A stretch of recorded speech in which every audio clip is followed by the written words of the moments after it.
Very clear. Okay, so Monica, thank you very much. Thank you.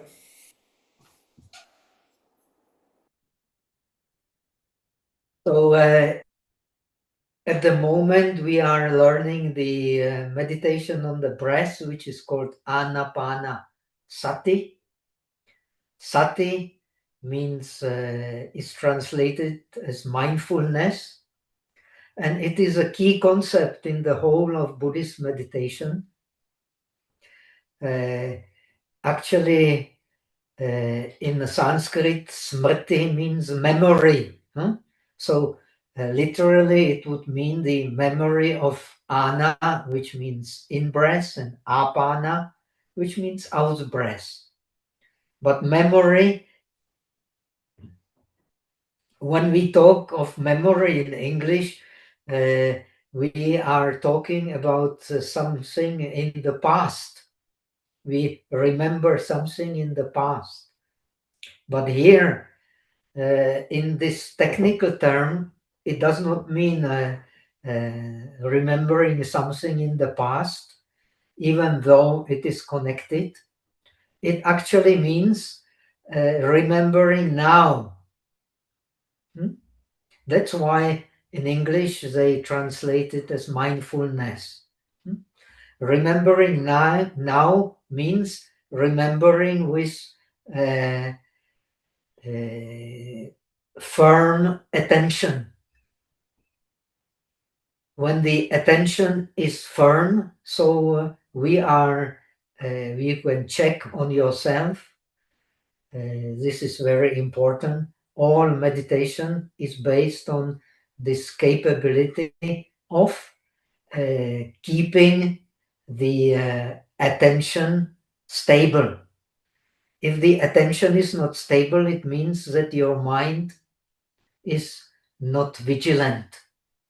And when the mind is not vigilant, you cannot meditate. Impossible. We can only do what is possible. What is impossible, we cannot do. So if you aware of the breath and you're not vigilant, it means your mind will either sink. Then how you know that the mind is sinking? It means that you have lethargy, you have boredom, you have no interest, and your object is not clear. This is why the mind is sinking. When the mind is sinking, it is called laya in Sanskrit, even in Hindi. It means you are not vigilant, you have no passion for what you're doing, you have no interest in what you're doing, you have no clarity about what you're doing. So in meditation, you have to have these things. You have to have passion for what you're doing. You have to have interest for what you're doing. You have to have motivation about what you're doing. And only then you can meditate effectively. So in my experience of teaching meditation, I have met many meditators who just do it, but they cannot do it with passion, they cannot do it with interest, they cannot do it with being inspired, with motivation. So they may meditate for years and of course no progress or little progress. Some progress may be there, that the mind can remain a longer time with the breath, but mind just remaining with the breath is not any deep meditation. Deep meditation is that the mindfulness meaning a stable attention, makes the object clear, and you remain with a clear object. If you lose the clarity of your object, you may be feeling even comfortable for a while, but it is not meditation. What you need in meditation is to have a clarity of the object, clarity about your motivation, what you want to achieve, how you achieve it, and stabilize your attention. This, no matter what you do in life,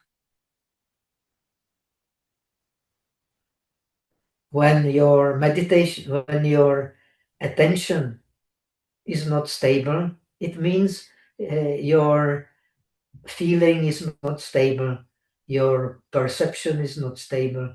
When your feeling is not stable, when your perception is not stable, your mind cannot be stable. And when your mind is not stable, you cannot become a master of the mind. You can only be slave of whatever images appear in the mind. And perception is seeing the images. So your perception of breath should be very clear, so that the image of the breath will turn out.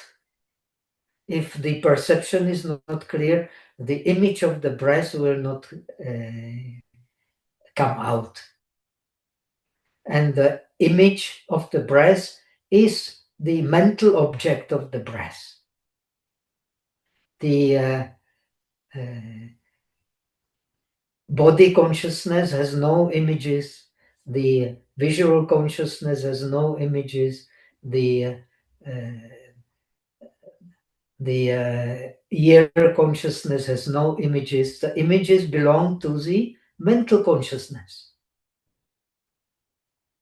So through mental consciousness, we know we are looking at a man, we are looking at the tree. We don't know it through the visual consciousness. The breath we know through body consciousness and through mental consciousness. The body consciousness experiences the warmth, experiences the coolness, warmth when you breathe out, coolness when you breathe in. It experiences hardness, softness, smoothness, roughness, heaviness, lightness. All these things, they don't have images. They are the immediate perception. In Sanskrit, it is called pratyaksha. In Chinese, xian quan. It means the immediate contact of the senses, 5 senses, with the object. And that contact of the senses with the object is always changing. While you are observing the breath, you may have hardness in your knee, or you may have uncomfortable sensation in your shoulder. You may have you may hear some sounds outside. You may hear some voices outside, especially if you're living in I was told by Ogen, you are near Saigon, such a busy place. You will surely hear something. So if you pay attention to these immediate impressions of the senses, you cannot stabilize the mind. You can only stabilize the mind when on the base of this immediate perception, you form image in the mind.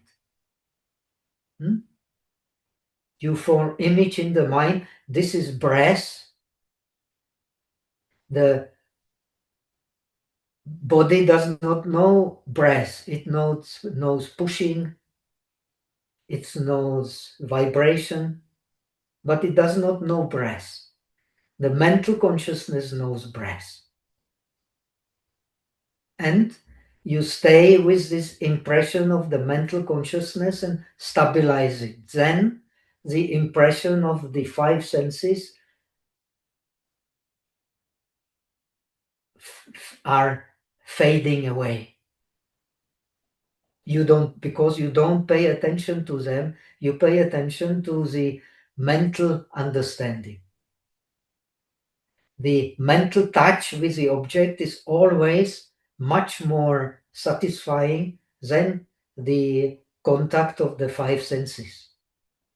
Because that which makes the contact of the senses very soft and pleasant, that is the mental understanding. So without the mental understanding, we are, so to say, in the darkness. And we want to be in the light, and the best light is the light of wisdom. So we have to distinguish the object of our attention very clearly. Only when we distinguish the object of our attention very clearly, the breath, then we can stay with it without effort. When you can stay with your meditation object without effort, that means you are applying mindfulness. How wonderful thing, mindfulness. And mindfulness is a challenge to do things in daily life skillfully. Do things in daily life in a manner which brings you satisfaction, brings you pleasant feeling. When you are filled with pleasant feeling, then you don't reject unpleasant feeling. Because we are not filled with a pleasant feeling, therefore we are always rejecting the unpleasant feeling. So when we have unpleasant sensation in the knee, we pay attention to it.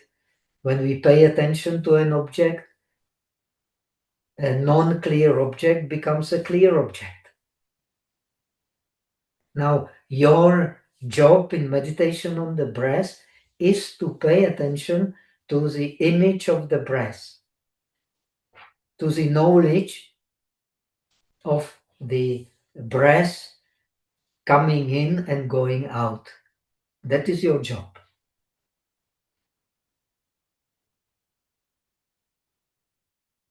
And if you have mindfulness,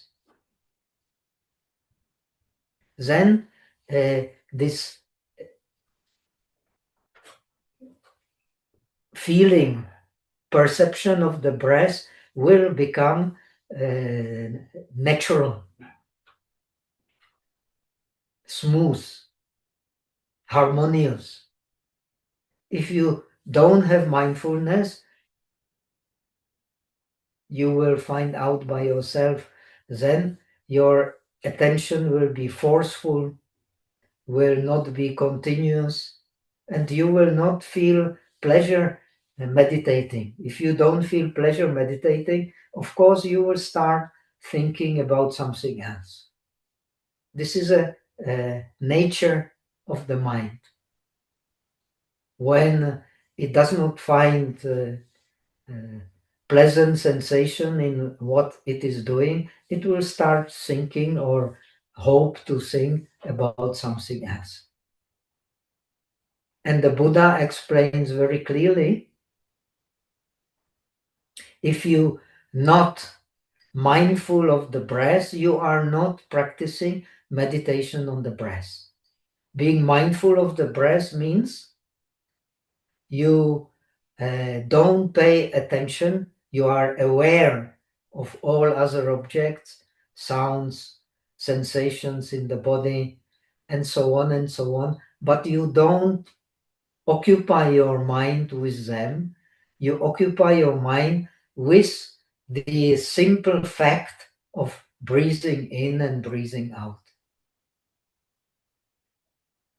It may sound very simple, but for beginning meditators, it is not simple, because in the modern society, we are used to being always distracted by different objects. And we are not led in our education to pay attention for a long time to the same object. It is simply not part of our education.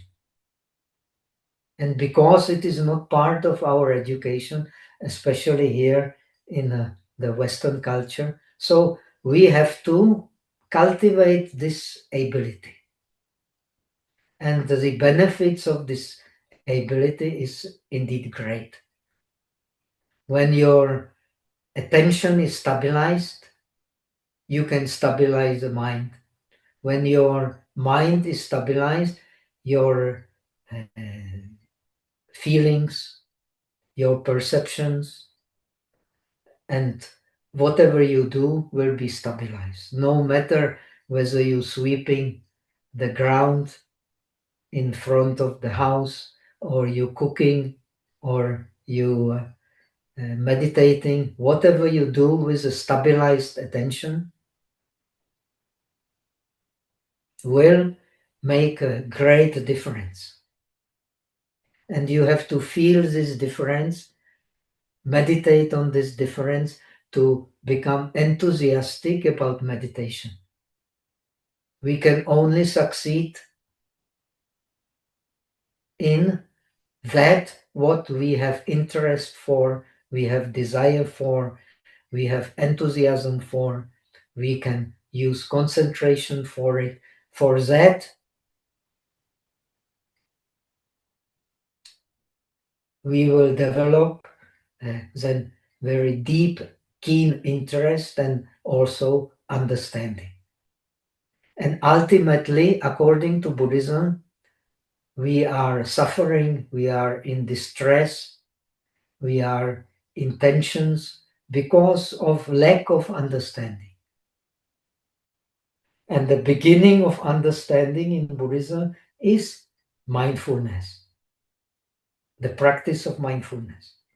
See, when the mindfulness is active, when the perception has been stabilized by mindfulness, when feeling has been stabilized by mindfulness, everything we do has a different quality. Everything we'll do will be more smooth, will be more harmonious. The Buddhist scriptures describe this process very, very accurately. Whatever we do with mindfulness will be beneficial. Whatever we do without mindfulness, even if we do good things, it will not be of great benefit. So the mindfulness, according to Abhidharma Kosha, is the root of wisdom. That means if we not mindful, our wisdom is not rooted in our experience. If we are mindful, the wisdom can be rooted in our experience. So we can act for our benefit and for benefit of others. That's why in Buddhism, mindfulness is the base for ethical behavior and the base for good karma, for powerful good karma. We may do a lot of good karma, but this good karma will not be powerful when it is not accompanied and based in mindfulness. That means in stable attention, which, It is 8:30 now. okay, so shall we do meditation? Yes, please. Okay,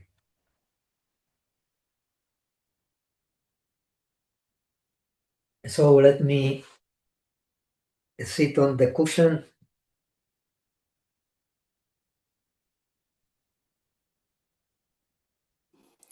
How Please. long should I? Yes, just 30 minutes. 30 minutes? Okay. Yes. And you can have 10 minutes to more reminder or anything in the last after 20 minutes or maybe Okay, 30. so let us remind you about Yes. few things, practical things. Yes. First, in order to meditate, what is very important, the base for meditation is we have a stable bodily posture.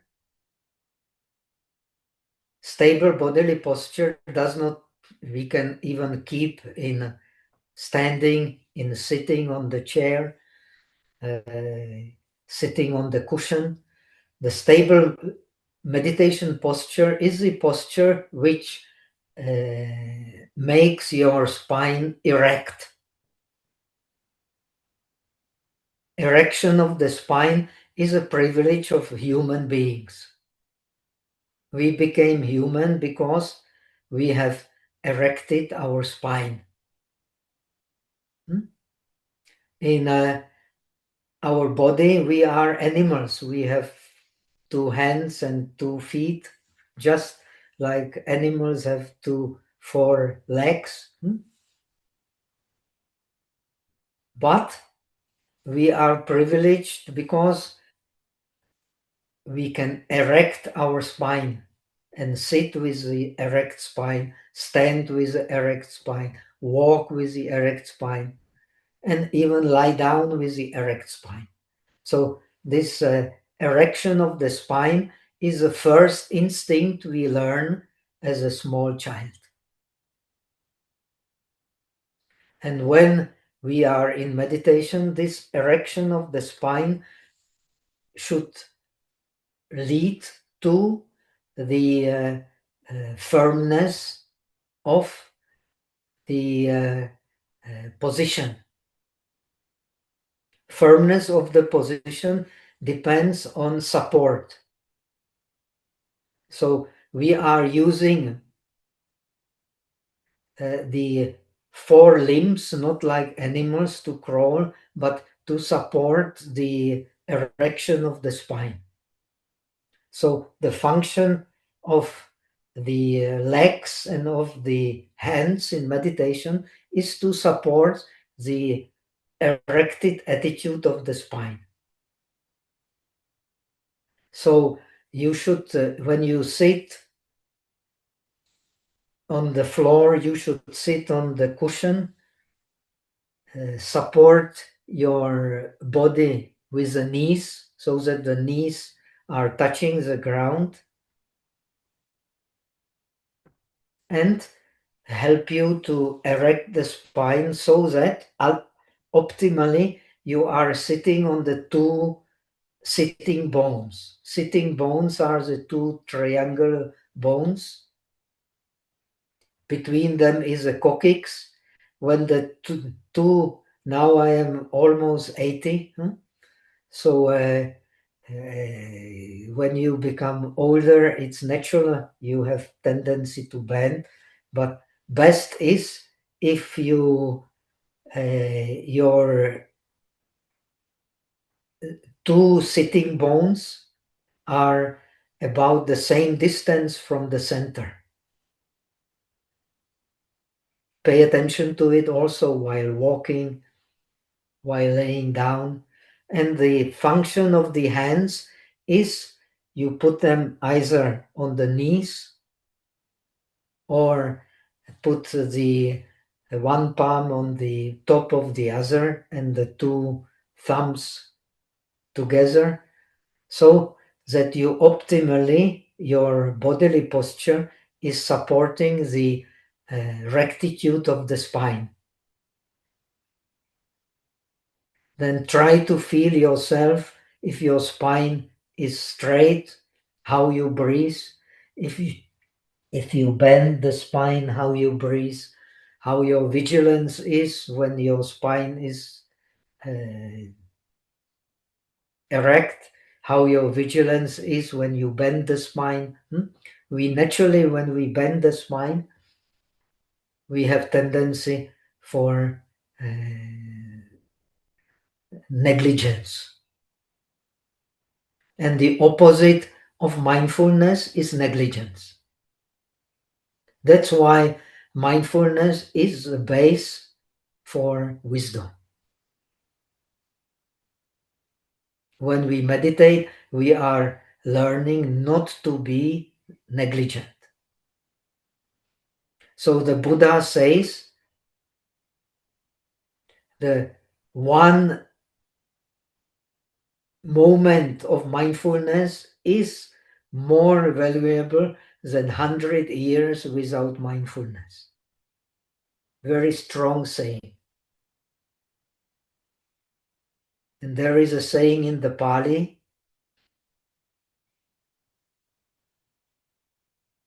pamado machuno padam, apamado ammatam padam, ye pamata, ye apamata namiyanti, ye pamata yatamata. The negligence is the way to death. The non-negligence is a way to immortality. Those who are non-negligent do not die. Those who are negligent are dead already. So these are very strong sayings just to make you feel responsible so that you don't become negligent. You don't become just sluggish. Your attention is on the breath and your mindfulness is on the breath, and your task is to keep the breath clear object. Even when it becomes very subtle, it still is a breath object. Even when you in deep samadhi, breath may disappear, but you are still connected with the mental image of the breath. And your meditation is to create this clear image of the breath.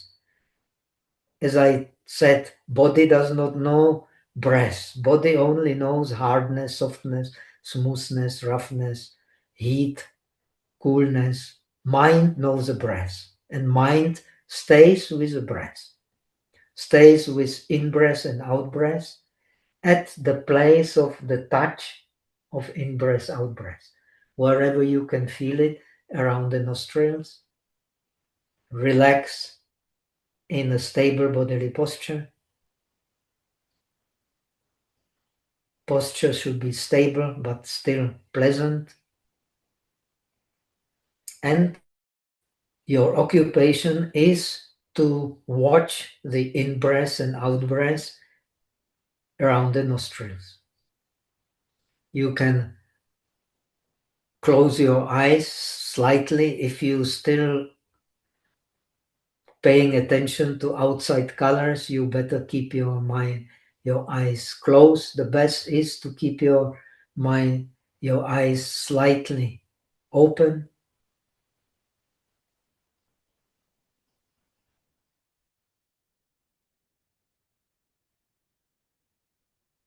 Relax.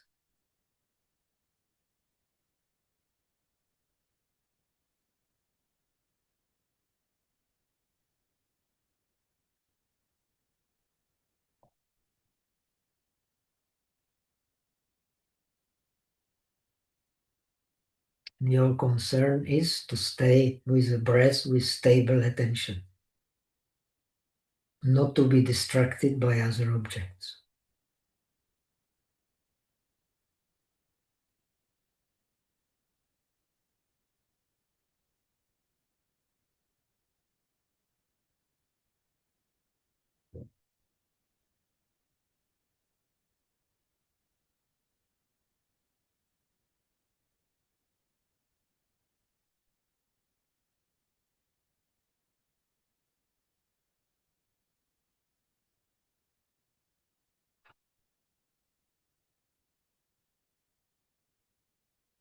While breathing, you pay attention to relaxing in the state of awareness.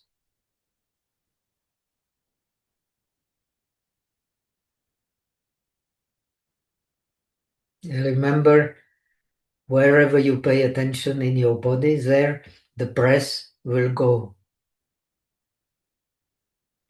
And you want to keep your attention at the breath at most convenient place. And that is where the in-breath goes into the body and where the in-breath, out-breath goes outside the body.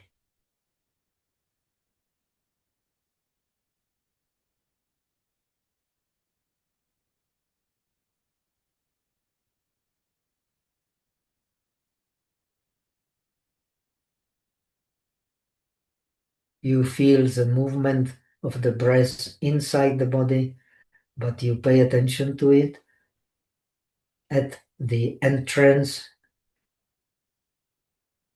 and at the out,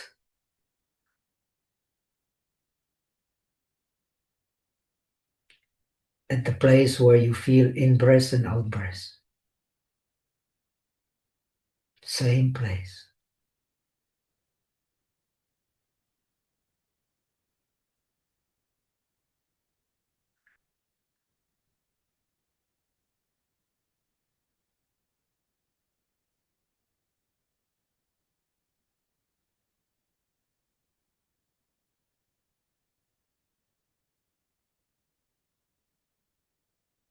If you have trained in good concentration, the breath becomes luminous, the mind becomes luminous, and you will feel more and more comfortable, and your body and mind will lead you to meditation. You don't need to push it, it will protect you because it is a nature of mind to be satisfied in a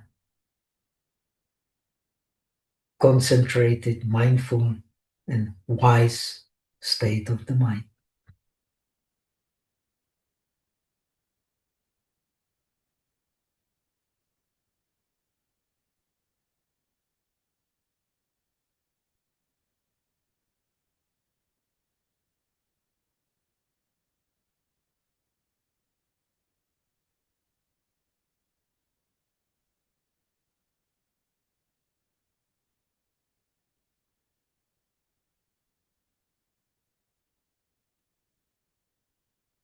First, you try to lead your mind by developing stable attention, then the mind itself will lead you.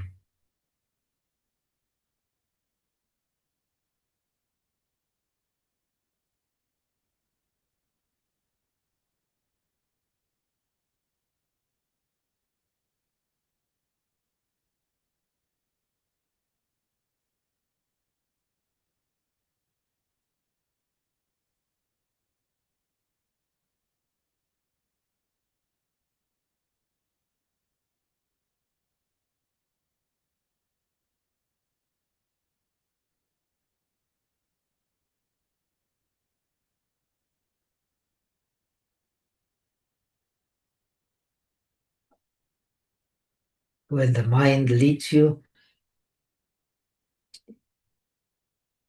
you will not be misled. For that, you need to deepen your experience of peace.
is meditation on the breath is very important because you can feel if your mindfulness is better,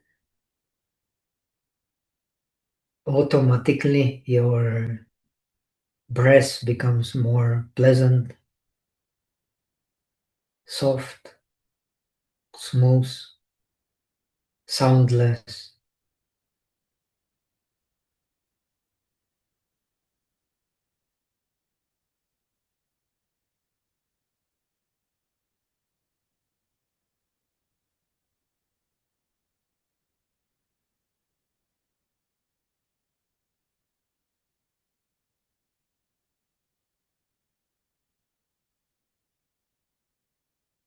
Such a breath is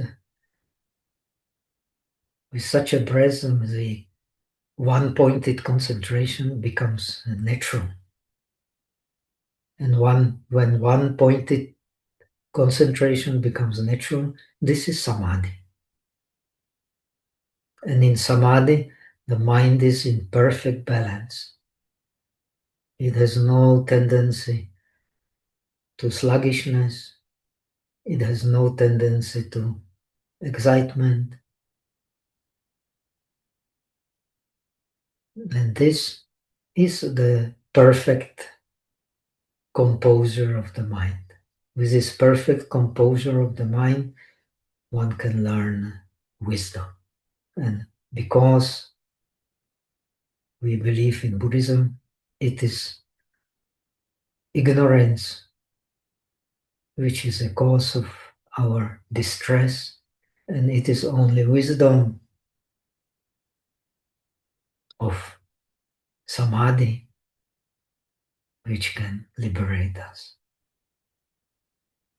And this wisdom of samadhi connected with wisdom and concentration as one. This is the state similar to Buddha. And when we have some taste of this state, we will have more and more enthusiasm, more and more devotion, more and more fulfillment. And so we will live a contented life.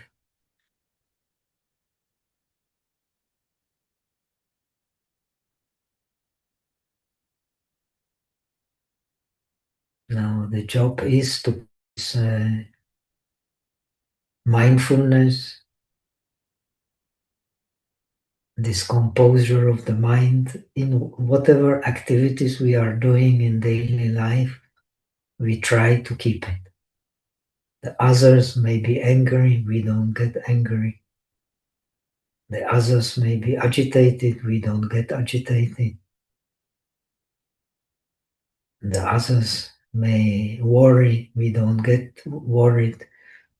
So this is how we maximum use Buddha's wisdom to help ourselves and help others. Om Mito.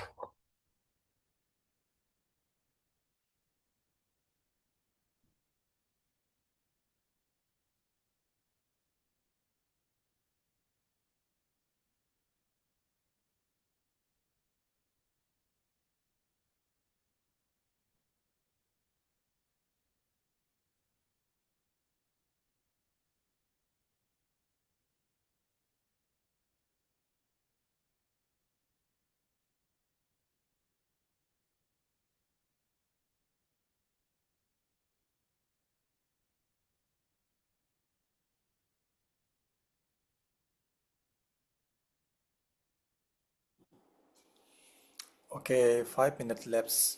Okay. Is it all right? 30 minutes? Yes, it's 30 minutes. And we have 5 minutes if you want to say something before you conclude. Okay, well, this meditation, to learn meditation, it takes some time. We have to have patience. I have been learning for many, many, many years and devoted more half of my life to this learning, and it is really worthwhile. Even when we start very late, how much better when we start earlier. Even so, in the beginning, we will meet many difficulties. I won't even tell you how many difficulties I have met. Hmm? And but the more we do it, the more we benefit from it.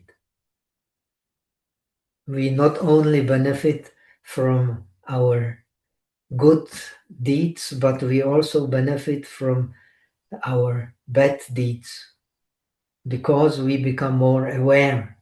Then, when we become more aware, more mindful, so we may do some actions which are not beneficial, but we immediately notice that's great. If we are not mindful, we may do non-beneficial actions for ourselves and others, but they become heavy because we don't notice them. And that is ignorance. When we notice the beneficial and non-beneficial, that is wisdom. That's why this training in mindfulness is the root training for wisdom and the root training for one-pointed concentration, which is a key to wisdom. So that much for today. Let me do the transference of merit. I may do in Pali language. Yes. Eta vata chamehi sampatam punya sampadam sabbe deva anumodantu sabba sampati siddhya. Eta vata chamehi sampatam punya sampadam sabbe bhuta anumodantu sabba sampati siddhya. Eta vata chamehi sampatam punya sampadam sabbe satta anumodantu sabba sampati siddhya. Aka satta chabumata deva naga mahitika punyantang anumoditva chiramarakantu lokasasana. Aka satta chabumata deva naga mahitika punyantang anumoditva chiramarakantu desana. Aka satta chabumata deva naga mahidika punyantang anumoditva chiramarakantu tumampanga. Devo vasatu kalene saso sampati hetucha pito bhavatu lokocha raja bhavatu dhammiko. May the merits of this Dharma spread to all beings so that we attain the state of perfection. Om Tobo. So enough Thank you for very much. today. Thank you very much, Dhammadipa. Okay, it's pleasure. I have fun, and I hope the others have fun also. And see you next week. Huh? Okay. Yes, thank you very much. I want to say that today we cannot see your legs. Oh So, yeah, yeah, I cannot say because you are a little bit, I have to. yeah, I so maybe have to you can a bit little. call Monica. Monica. Yeah, Monica is outside working. Huh? It's fine. It's fine. So Because next time you can sit little bit further, or I can also remind you that time. So it's fine. I think as far as the Vairochana posture, you Yes. don't choose me. I am not good for showing Vairochana posture. I just sit in the easy posture, like Okay, in that's Burma, one leg in front of the other, and okay. that is very easy posture. You can sit for a long time, and So in half comfort. In the lotus, right? Vairochana posture, you need to get accustomed. It takes a long time, no? Yeah, yeah, yeah. And especially for an elder person like myself, it's now impossible. Yeah, it's fine. So Thank you. the We just want to see okay. how your legs, that's all. Well, I just put the left leg to the middle, to the Okay. perineum, and the right leg next to it. Hmm? And this is how I see. This is the Burmese posture. So this In is the Burma, we always half lotus posture. no, it's not even half lotus. It is half lotus is when you put on the sides, Yeah, I but when understand. you keep it on the ground, huh? On the ground. Okay, yeah, yeah. And it's very stable, and especially when you elder person, it's very stable. Actually, it is also the posture used by Padmasambhava for Oh, yes, yes. Dok Yeah, for Dokchen. You know, yeah, yeah, I understand. you put one leg in front and the other behind, One is and expanded, you one can is folded. Yeah. yeah, and that is very easy posture, Okay. and even old person can do it easily. Thank you. Okay, thank you very much. Thank you very much for your Okay, time today. pleasure. And we would like to see you again the next Tuesday. And thank you very much. We Okay, wish and please yeah, prepare prepare some questions so that we can have a dialogue also, yes, not yes, only thank you. monologue. Yes, thank you. Okay, Yes. so Thank you have a very much. nice week and see you Have a nice next week. day. Yeah, Bye. see you next week. Thank you. Bye bye. Thank you. Pleasure. I like the teaching meditation. Okay, Thank you, how to Dhammadipa. switch it off? I have to ask Monica. I am very bad in computer. Moni! Ah, yes, leave. Okay. Okay, thank you. Have a good night, everyone. Thank you, Rinpoche. Chúc mọi người